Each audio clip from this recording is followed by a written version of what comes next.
J'attendais Ant-Man 3 ou Ant-Man et la guêpe Quantumania de pied ferme après sa bande-annonce plutôt folle. Alors ce Ant-Man 3 géant ou insignifiant? Je dois dire que vu les critiques que j'ai vues ça et là, je m'attendais à bien pire. Franchement, j'ai trouvé que ce Ant-Man 3 faisait le café. Il n'est pas si mauvais que ça. En fait, j'ai même passé un plutôt bon moment devant. Comme pour Thor Love and Thunder, j'ai pris pour ce qu'il est, un film popcorn fait pour faire vendre des places de ciné, du gros divertissement sans prise de tête. Je l'ai trouvé simpliste avec de grosses facilités, mais il est cohérent dans son développement. Pour le coup, je ne saisis pas bien le flot continu de critiques qui s'est abattu sur ce film.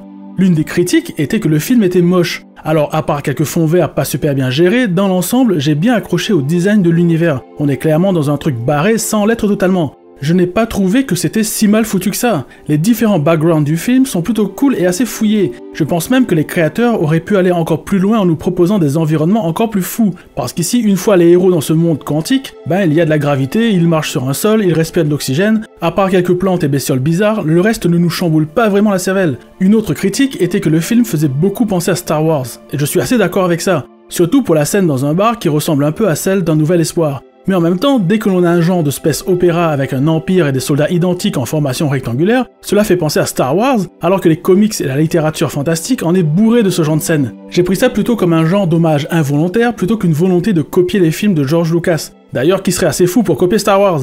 Ensuite, une autre critique était la manière dont cela se passe pour Kang dans le film. Là aussi, je n'ai pas trouvé ça très étonnant. J'ai une théorie là-dessus, mais je pense faire une autre vidéo avec spoil cette fois-ci, où je rentrerai plus dans le détail des éléments que j'expose ici. Personnellement, le seul point qui m'a gêné dans le film, et je ne suis pas le seul, c'est MODOK. En fait, je ne connais pas le MODOK des comics. Je n'ai jamais lu ni les comics Marvel, ni les comics DC. Donc je partais totalement vierge de tout a priori sur le perso, et il m'a quand même gêné. En fait, quand j'ai vu ce perso, je me suis dit, qu'est-ce que ça fout là?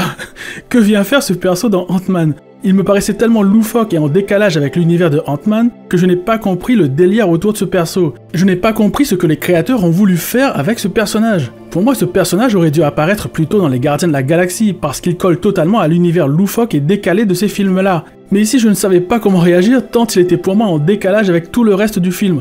En fait, on sent bien l'aura que James Gunn a eu sur le MCU depuis qu'il a réalisé les Gardiens de la Galaxie et que le ton léger et loufoque de ses films a plu au public.